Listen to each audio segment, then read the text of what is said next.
Hey WhatsApp welcome to back my design Bangla channel.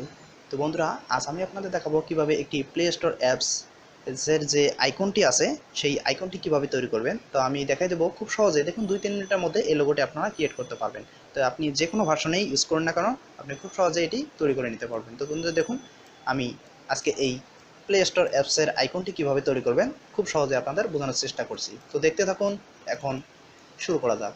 তো সর্বপ্রথম আপনি রেক্ট্যাঙ্গেল টুলের ওখানে দেখুন, তার একটা স্টার আইকন বলে একটু আইকন আছে, স্টার টুল। তো এখানে ক্লিক করার পর এখানে একটি ক্লিক করুন। ক্লিক করার পর দেখুন এখানে 5 আইটেম আছে। এখানে কত রাউন্ড রেডিয়াস কত থাক আমরা ছোটো বড় করে নিতে পারবো ট্রান্সফর্মের সাহায্যে। তো এখানে রাখবেন আপনি 3 বলতে 3টা রেখা যা ত্রিভুজ আকৃতি হবে। তো ত্রিভুজ আকৃতি হওয়ার পর এটাকে আপনি স্টকে রাখবেন। স্টক আমি ব্ল্যাক কালার রাখতেছি। তো জাস্ট এটাকে একটু আমি বড় করে নিই।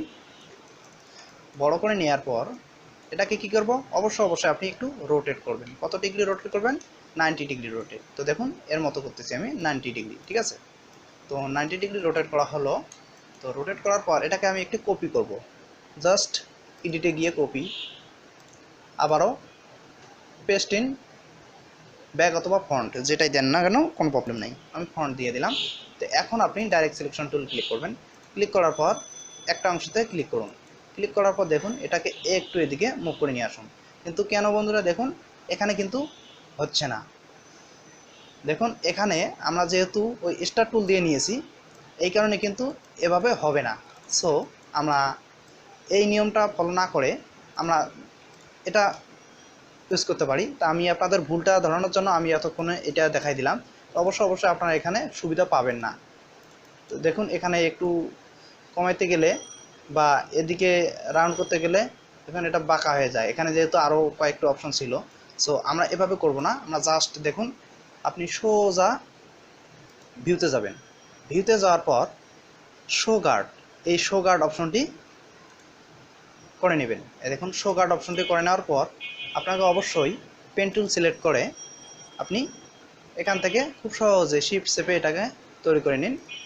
এখন দেখুন আমি না, এটা হবে না। এই যে দেখুন আমার রেড বরাবর একটা অপশন এসে গেছে। এখন আমি এটাকে করে নিতে পারি। এখন দেখুন আমার কোনো সমস্যা নেই। আমি এটাকে আবারও কপি করতেছি, পেস্ট ইন ফ্রন্ট। তো এখন জাস্ট আমি ডাইরেক্ট সিলেকশন টুল সিলেক্ট করে একটা সিলেক্ট করব। সিলেক্ট করার পর দেখুন আমি কিছু দূর অংশ নিয়ে আসলাম। তো বন্ধুরা দেখুন আমার কি এখন এরকম হয়েছে, তখনকার মতন হয়েছে না। তো ঠিক এভাবে আপনারা করবেন, ওই নিয়ম ফলো করবেন না। অনেকে ওই নিয়ম করে, তো এই জন্যে আমি আপনাদের দেখানোর জন্য বোঝানোর জন্য এই কাজটি করেছি। পেস্ট ইন ফ্রন্ট, আবার ডাইরেক্ট সিলেকশন টুল ক্লিক করব। ক্লিক করার পর এটাকেও কিছু দূর নিয়ে গেলাম। দেখুন আইকন আমার ইন্টারেস্ট দেখাইছে, তার মানে সোজা হয়েছে। সো এখন আমি যেটা করব সেটা হলো আমাকে এটাকে রাউন্ড শেপ করে দিতে হবে। দেখুন এখানে রাউন্ড আছে। তো এখন আমি যেটা করব, এখানে দেখুন এই যে রাউন্ড, এখন এটাকে ধরে 2-1 মিলি রাউন্ড করে দিতে পারেন। দেখুন আমি জাস্ট এটাকে রাউন্ড করে দিচ্ছি। হ্যাঁ, দেখুন 2.64 রাউন্ড। তো এখন বাকিগুলো যে আছে এগুলো তো আমার রাউন্ড প্রয়োজন নাই, এই কারণে কিন্তু আমি এই দুটো ধরি নাই। সো এখন আমার প্রয়োজন আছে যে এদিকে আর এদিকে আমি রাউন্ড করব। তো এজন্য আমাকে যা করতে হবে, আমি এই দুটো আগে লক করে রাখি। কন্ট্রোল টু দিয়ে লক করলাম। লক করার পর এটাকে আমি সিলেক্ট করলাম এবং ডাইরেক্ট সিলেকশন টুল দিয়ে এইটা সিলেক্ট করব আর এইটা সিলেক্ট করব। সিলেক্ট করার পর দেখুন আমি এটাকেও রাউন্ড করে দিলাম।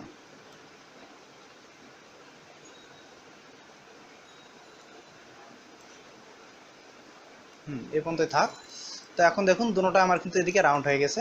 এখন যে দুটোকে আমরা যে লক করেছিলাম সেই দুটোকে আবারও আমরা আনলক করে নেব। তো আনলক করার জন্য আমরা যাব, অবজেক্টে যাব, আনলক অল করব। আনলক অল করে আমরা কোনটাকে লক করেছিলাম, এইটা আমার রাউন্ড কানি হয় না এটা। তো দেখুন আমরা এখন এই দুটাকে লক করে রাখবো। এটুকু লক, কন্ট্রোল টু দিয়ে লক করলাম। এখন এটাকে আমি ডাইরেক্ট সিলেকশন টুলের সাহায্যে রাউন্ড করে দেবো। শিফট চেপে দুইটাকে সিলেক্ট করলাম, সিলেক্ট করে আবার এই দুইটাকে রাউন্ড করে দেবো। তো দেখুন বেশ সুন্দর আমার দুইটাই রাউন্ড হয়ে গেছে। একটু বেশি হয়ে গেছে মনে হয়। গুড।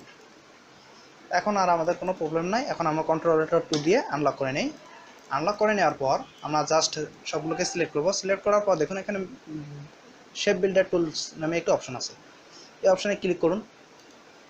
ক্লিক করার পর দেখুন আমি এখানে একে একে কালার সিলেক্ট করব। কালার কি, সর্বপ্রথম আমি ধরি এটা সবুজ কালার দেব।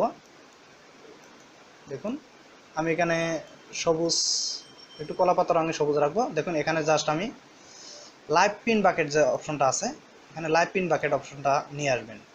এখানে যে শেপ বিল্ডার টুলের অধীনে মাঝখানে লাইভ পিন বাকেট। এখন আপনি কালারটা এখানে একটু আপনার ইচ্ছা অনুযায়ী নিয়ে নিন। এখন দেখুন এখানে আমি ক্লিক করার সাথে সাথে এখানে সেই কালারটা চলে এসছে। দেন এখানে দেখুন আমি অরেঞ্জ কালার রাখবো। তাহলে অরেঞ্জ কালার রাখতে গেলে আমাকে এখানে দেখুন 50-60 যেটা রাখেন, এখন আমি এখানে ক্লিক করব, অরেঞ্জ কালার হয়ে গেল। দেন এটাতে আমি কি রেড কালার রাখবো। দেখুন আমি রেড কালার রাখতেছি, এখানে শুধু ক্লিক করলাম, রেড কালার হয়ে গেল।